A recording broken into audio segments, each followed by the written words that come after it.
Hello বন্ধুরা, আমি রুমানার পাকঘর থেকে রুমানা বলছি। আসসালামু আলাইকুম। আজকে আপনাদের দেখাবো গরুর ভুঁড়ি, চিকন ভুঁড়ি, ওটা রান্না করে দেখাবো আলু দিয়ে। অনেক মজার হয়। এখন আমি কড়াইয়ের মধ্যে তেল দিয়ে নিচ্ছি। তারপরে আমি কড়াইটাকে ভালো করে গরম করে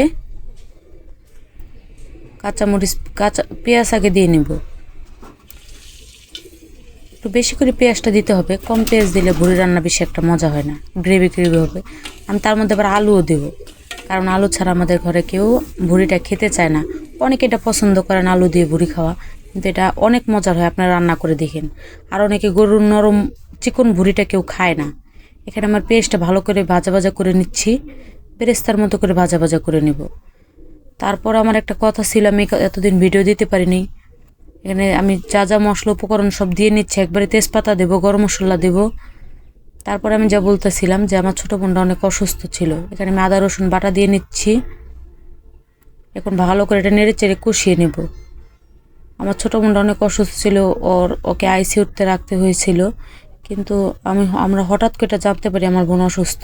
এখানে মরিচের গুঁড়া দিচ্ছি, মরিচের গুঁড়া দেবো 2 চামচ, হলুদের গুঁড়া দেবো 1 চামচ। এখন এটা ভালো করে নেড়ে চেড়ে কষিয়ে নেব। আবার লবণ দেব স্বাদ মতো, অল্প একটু পানি দেব। পানির মধ্যে একটু ধনেপাতা পড়ছিল, আপনারা আবার অন্য কিছু মনে করেন না। এখন এটাকে ভালো করে কষিয়ে নেব আগে। যখন এই কষানোতে তেল ছেড়ে দিবে, তখন এটার মধ্যে ভুঁড়িগুলো অ্যাড করে দেব। আমি সব সময় বলি, কষানোটা ভালো করে কষাইলে তরকারিটা অনেক মজার হয়। এই যে প্রায় তেল ছেড়ে দেওয়ার মতো হয়েছে, আমার কষানো প্রায় হয়ে গেছে মশলাটা। এখন আমি ভুঁড়িগুলো যে কুটে বেছে ধুয়ে রেখেছি এগুলো দিয়ে দিচ্ছি। দেখছেন, এগুলো সবাই জন্য পাতলা ভুঁড়িটা, অনেকেই ভুঁড়িটা খায় না, আমরা আবার এই ভুঁড়িটা খাই, পছন্দও করি অনেক। আলু দা ভাজি করলে অনেক মজা লাগে। এবার আমি ভুঁড়িটাকে কষিয়ে নিব, ভালো করে কষাবো। আমি যা বলতেছিলাম, আমার ছোটো বোনটা অনেক অসুস্থ ছিল, আইসিইউতে ছিল। হঠাৎ করে এরকম অসুস্থ হয়ে যায়, আমি হঠাৎ করে জানতে পারি, আমরা যে দেখি অনেক অসুস্থ, মেডিকেলে ভর্তি ছিল, ওকে আইসিইউতে রাখতে হয়েছে। রাতের মধ্যে 10 ব্যাগ রক্ত অ্যারেঞ্জ করতে বলছিল, সেখানে আমরা 7 ব্যাগ, মানে 10 ব্যাগই জোগাড় করছিলাম, কিন্তু 7 ব্যাগ হয়ে গেছিল আল্লাহর রহমতে। আল্লাহ যোগে আমার কাছে বাঁচিয়ে নিয়েছে, এটি অনেক কিছু। আমার ভুঁড়িটা যে কষানো হয়ে গেছে, এখন আমি আলুগুলো দিয়ে দিব। আমি কিউব কিউব করে আলুগুলো কেটে নিয়ে ছোটো ছোটো করে ভুঁড়ির মতো করে কাটছিলাম। এভাবে আলুগুলো দিলে অনেক মজা লাগে, খেতে অনেক মজা হয়, মাখা মাখা হয়, তরকারিটা মজা লাগে।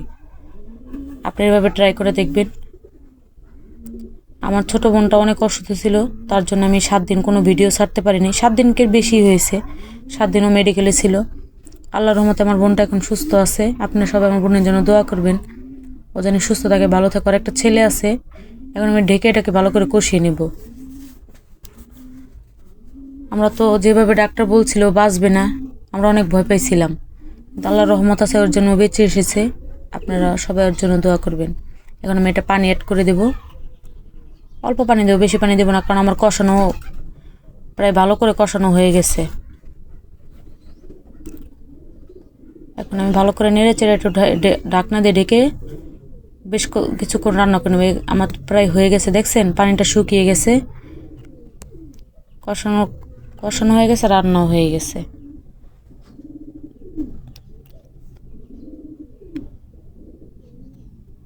আমি পানিটা একবার শুকিয়ে নেব, আরেকবার ঢেকে দিলাম, পানিটা জানি শুকিয়ে যায়।